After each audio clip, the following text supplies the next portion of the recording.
McNeil at the 45 to the 50. Charlie Waters out of bounds at the 41 of Dallas.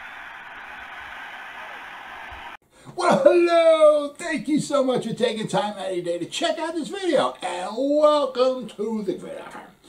And before I get started, I just want to say thank you so much to everyone out there who's been watching my videos. Thank you. And if you can give this video maybe a thumbs up, or possibly leave a comment below, or maybe share this video, it just means so much to me. But just thank you so much for just taking time out of your day to check out this video. Thank you. All right, so, man, how close was Patrick Mahomes becoming a Giant in 2017 NFL Draft? Well, according to some, accounts, there was a good chance. And I'll get to this, a little later. But according to another account, I guess they didn't really try too hard. But anyway, let's go back to 2016. Okay, Patrick Mahomes got drafted in 2017. All right. So in 2016, let us not forget, right? The Giants were 11-5, and they actually remember the time the Giants actually went to the playoffs, huh? 2016, 11-5. Then of course, to celebrate their 11-5 season. Don't worry about the playoffs. Odell Beckham said, "Hey, let's go on a boat trip, huh? Let's not worry about the Packers or Aaron Rodgers or nothing. Don't worry about that. We're 11-5, baby, huh? We got this wrapped up. Let's go on a boat trip." Yeah, what a brilliant idea. The Giants, they went on a spending spree, right? Remember, they brought Janoris Jenkins in, and 2016, the man looked like he was worth the money. They went out, they got Snacks Harrison, okay, and the man, they didn't pay a boatload for him. But, per year. But, the man can clog up the middle. The man, run defense, the man was there. And then they got Alijah Vera-Tucker, right, who, obviously had some problems getting, he would get hurt. But even if, he'd maybe sometimes get a boatload of sacks, he was always getting pressure. The guy was a very, very good football player, all right, especially when he didn't get hurt. But you had Alijah Vera-Tucker on one side, you had JPP on the other side, the defense overall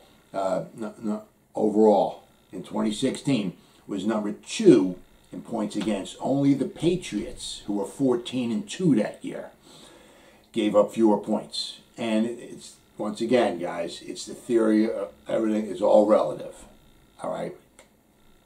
When you have a superior offense and your offense is on the field most of the game, your defense is on the sideline drinking Kool-Aid, not giving up any points.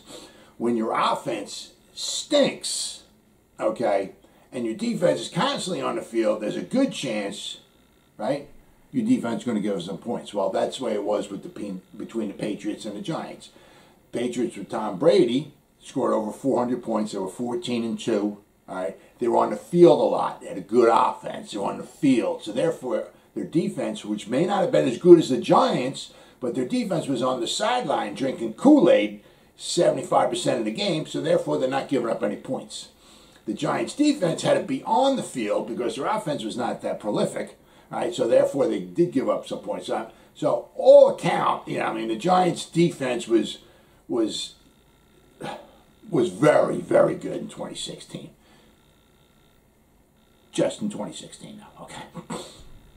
Okay, and they were number 10 in total yards given up, all right? So number 2 in points given up, number 10 in yards given up. So the Giants' defense was very, very good. And as I said, if their offense was better, their defense would have given up less points and less yards, and their defense would have looked even better than it was. But anyway, their offense, however, in 2016, they were number 26 overall in points scored, and they were number 25 overall in yards gained. So their offense, I certainly can't say was aging. The only thing that really was aging was Eli at the time. Okay, in 2016, he was 35.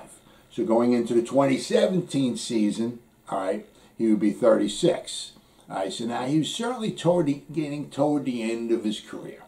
And in 2016, he only averaged 6.7 yards per pass attempt, which is, you get under 7, that's not too good.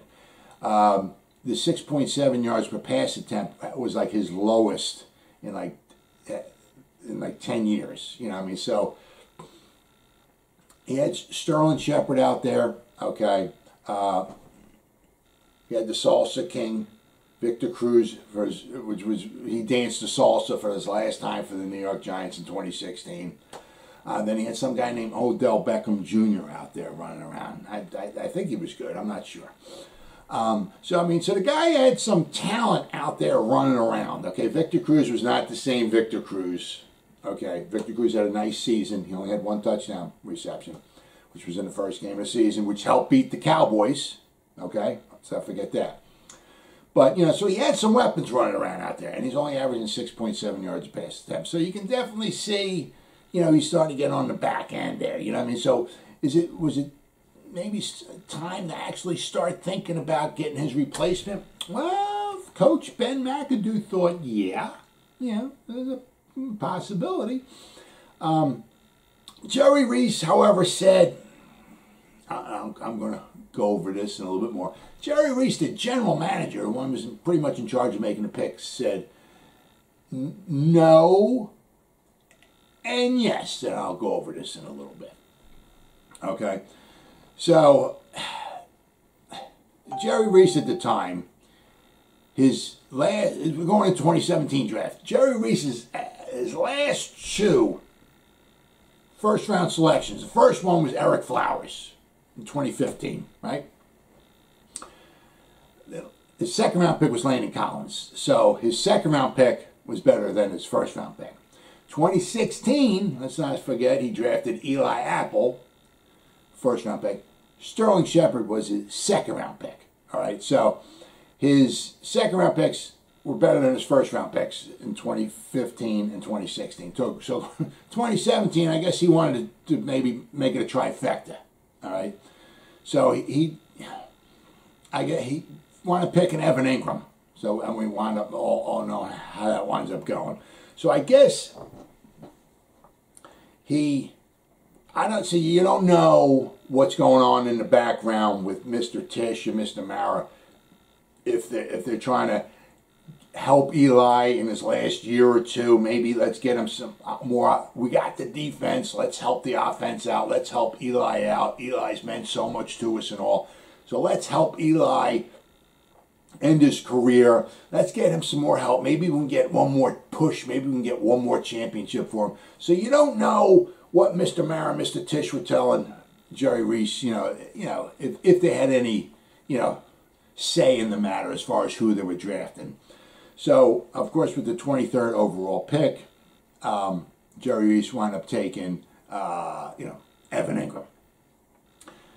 But Ben McAdoo, okay, he went to Texas Tech that year, their pro day, okay, and he wound up checking out Mahomes, and he fell in love with him, all right, and he supposedly was begging Jerry Reese to trade up and draft him, okay, so Giants were picking 23rd.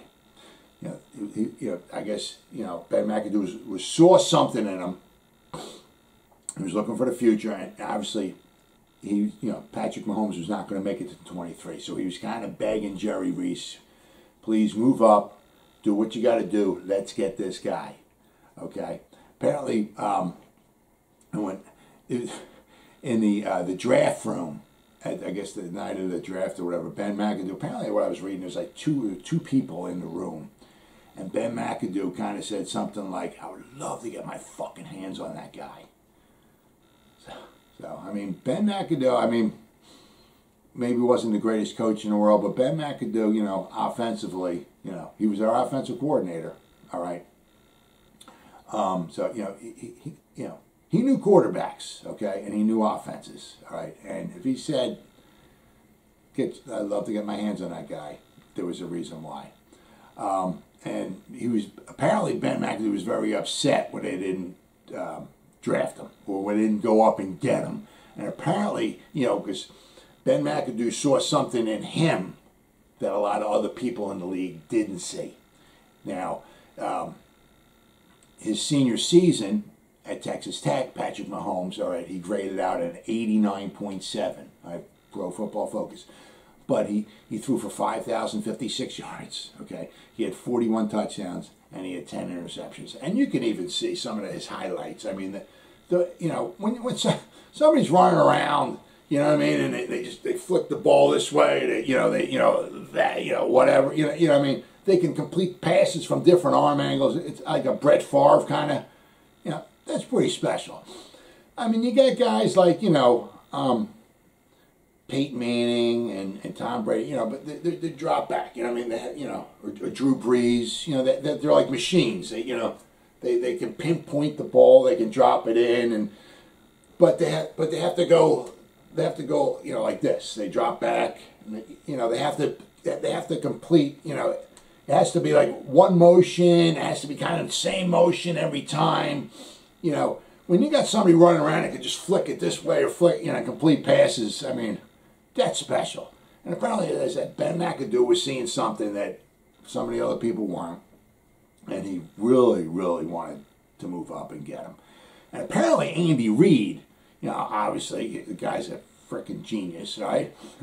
he got a sort of same thing. And he traded up with the Bills. Now, at the time, he was drafted number 27. He went to the Bills. He went from 27 all the way down to 10. So what did he have to give up? He gave up his pick number 27. He gave up a third rounder, and he gave up an additional first rounder. To go from 27 to 10, I mean, that's a no-brainer. So the Giants, they were at 23. So if they were going to try to trade up with the Bills, see, you don't exactly know. Mitch Trubisky was taken like pick number 2. Well, picks 3 through 9 weren't quarterbacks were not taken. So you don't know if Jerry Reese tried to trade up to the 3rd pick, maybe try to trade up to pick number 5, and they wanted like 3 first rounders or something. He's like, no, I'm not doing it. Because you don't know. You don't know. Nobody has a crystal ball. Okay, the Chiefs at pick number 10 are going to trade up with the Bills. Oh, okay, so we'll just talk to the Bills and we'll out, you know. Because if the Giants talk to the Bills and said, you know, we'll give you our pick 23, another first rounder and a third rounder, and Bills would have said, yeah, sure, because I'd rather have pick 23 than pick 27. Absolutely. But you don't know. I mean, Jerry Reese could have maybe, as I said, called up to the top 5 or number 6 or number 7, and they're like, we want 2 first rounders and 2 second rounders, and Jerry Reese might have said just no. So he might have just totally given up on the idea. You don't know, you're never going to know. And the Jerry Reese never, in all of his drafts, never traded up. He was like, you know, he's kind of like Dave Gettleman never traded back. Well, Jerry Reese in all his drafts never traded up. So did he really try really hard? Who knows? One of those things we're never going to know for sure. But, you know, the Giants could have traded, you know, from 23 to number 10. All right, giving up 2 firsts and a third. All right. Now the thing is, you know, they wouldn't have gotten Evan Ingram, which, yeah, no, okay.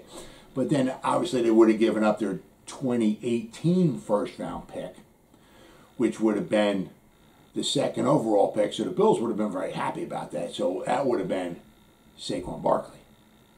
Okay. Now, the funny thing is that Patrick Mahomes was taken at number 10. 2 picks later, Deshaun Watson was taken. So, I mean, obviously, Deshaun Watson, we know what kind of trouble he's in right now. But, you know, I guess Ben McAdoo didn't see in Deshaun Watson what he saw in Patrick Mahomes. Now, the thing is that what I'm talking about with Jerry Reese is he said yes and no as far as picking a quarterback or Eli Manning's replacement. In the 2017 draft, he picked Evan Ingram, the first round. 2nd round pick, he took Dalvin Tomlinson. Fantastic. So he helped the offense, but then he beefed up the defense. And we had Olivier Vernon, JPP, Snacks Harrison, and Dalvin Tomlinson. What a front four we had right there. So he had the good defense, made it even a little bit better, right? I mean, it didn't work out that way. I guess in 2017, we just kind of fell apart. But, you know, so he helped Eli Manning out in the first round, got Evan Ingram. So now we got Evan Ingram. We have Shepard. We got Odell Beckham Jr. Victor Cruz didn't want to make it in the team anymore. So, but still, you had Evan Ingram, who's a mismatch. So you helped Eli out. But then my thing is that if the Giants had to trade away a third-round pick, their third-round pick in 2017 was Davis Webb, all right, the quarterback from California. So I don't know why, you know, he took a quarterback in the third round and he wanted to get a backup for Eli Manning, but he didn't want to get Eli Manning's replacement. I don't know. That's why he said yes and no to as far as drafting a quarterback. He did draft a quarterback. It was a third rounder, I guess, for a backup. I don't know. Maybe he thought he was going to be some kind of a phenomenal starter in the future. Who knows? But he did wind up drafting a quarterback. Unfortunately, he wasn't the first round. As I said, it's one of those things you'll never know if he actually who he talked to on the phone and all and everything. And this is basically almost the third draft in a row. Okay, that his second round pick was better than his first round pick. As I said, Eric Flowers in 2015, Landon Collins was better than Eric Flowers. 2016, Sterling Shepard was better than Eli Apple. And I'm going to go on right and say 2017, I'd rather have Dalvin Tomlinson than Evan Ingram. Dalvin Tomlinson doesn't miss any games. Dalvin Tomlinson, it just goes in there and plays his heart out. Dalvin Tomlinson does a very, very good job. All right, Evan Ingram can do a fantastic job, but how few and far those, right? And Evan Ingram's going to want to get paid. So, three drafts in a row. Jerry Reese's second round pick wound up being better than his first round pick. And in 2017, we also got Wayne Gallman too. So Jerry, you know, his last draft with the Giants wasn't too bad. You know, wasn't too bad at all. Now, when Jerry Reese was questioned, okay, I guess after the draft was over, whether he had tried to trade up or anything, you know, from his 23rd spot to try to maybe get a quarterback or something like that. He kind of deflected the question. He wasn't going to ask. He wasn't going to answer. And a lot of, I mean, you know, a lot of the GMs say, yeah, we were number 21. We called the Patriots at 11, then we called the Bills at 10, and then we called the Eagles at 7, and we offered them a second, and they don't really wind up doing that. So, but Jerry Reese kind of deflected the question. So, you know, if he ever going to try, if he tried to move up to actually get Patrick Mahomes, if he tried, who he talked to, what he offered, you're never going to know exactly for sure. And there was part of it too was also there was rumblings, okay, that McAdoo wanted Mahomes, okay, which might be one of the reasons why the Chiefs went from 27 all the way down to number 10. And that was another one of the things that the Giants, especially under Reese, were known for. Letting their feelings out, letting, because with the Giants do a good job. You don't know exactly who they're taking. All right, it's comes to right, comes as a surprise quite a bit when they wind up taking their first round pick. Well, under Jerry Reese, the Giants a lot of times wind up letting their feeling, letting little feelers out, or what. Yeah, the Giants want so and so, and it's happened a few times with the Giants under Jerry Reese. Teams would jump in front of the Giants and pick a guy. Giants would have feelings for a certain guy. It would get out, and teams would jump up and grab players. Now, did that happen because with the Chiefs? Who knows? But apparently Ben McAdoo had rumblings, that he was in love with him and he wanted him. And, when you got a franchise quarterback like that, you do whatever you got to do. And apparently Andy Reid pulled the trigger and went from 27 all the way down to number 10 to get him. And the rest is history, guys. Now, apparently, according to Anita Marks, I've heard of her before, okay, she said the Giants did try to jump up and get Patrick Mahomes, all right? And Ben McAdoo was very upset. That's what she said. Now, how far they tried to jump up, what they offered, who they talked to, you don't know. All right. But according to Anita Marks, they did try to move up. And then according to some other guy named James Cratch, I don't know who he is. This is something I was just reading.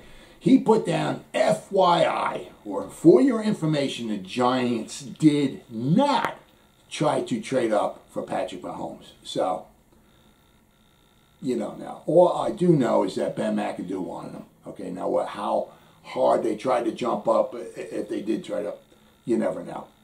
Now, let's not forget about, because now we're going into the 2017 season, okay? Let's not forget about the 2017 season. 2016 was good. 2017, okay? Now, in week 12, okay, the Giants were just, floundering along. Absolutely horrible. Out of the playoffs and everything. So when they went to play the Raiders out in Oakland, Ben McAdoo benched Eli Manning, trying to get a spark. And I get it. Your coach, you try to do, if your team is doing horrible, to try to jumpstart, what do? You put the backup quarterback in there. It happens all the time. The problem is with Eli, and it's the streak. And now you just broke the streak. And that's one of the things that cost him his job. Now, he put Geno Smith in there. Now, as I said, I get it. I can see it from Ben McAdoo's point of view. You're just trying to jumpstart it and all. But Geno Smith was not the answer. He was not the long-term answer. He was just a stopgap. That's all he was. He was just put him out there and see what he can do. He was not going to take this team to the promised land. Absolutely not. If he was that good, he wouldn't be the Giants' backup. Okay. The thing is with Patrick Mahomes, okay, in 2017, he played in the last game of the season against the Denver Broncos in 2017. Okay, and I guess they wound up seeing enough of him. Andy Reid saw enough of him. So because when 2018 rolled around, he just took off. In 2018, 2019, and 2020, Patrick Mahomes, PFF, graded out at over a 90. He went 28. His first full season, he took the Chiefs to the championship game. Second full season, he won the Chiefs a Super Bowl. Third full season, he took them back to the Super Bowl again. All right, and without an offensive line, they really didn't have much of a chance against Tampa Bay. But I mean, the rest is history. That was the problem with benching Eli. Geno Smith was not the answer. If they benched Eli in 2017 and they had Patrick Mahomes off the bench, put him in there, Patrick Mahomes might have been the answer. And Patrick Mahomes might have, against the Raiders, took off, and the rest might be history. Well, as always, guys, thank you so much for taking time out of your day. Check out this video. You guys stay safe out there and go Giants. Woo!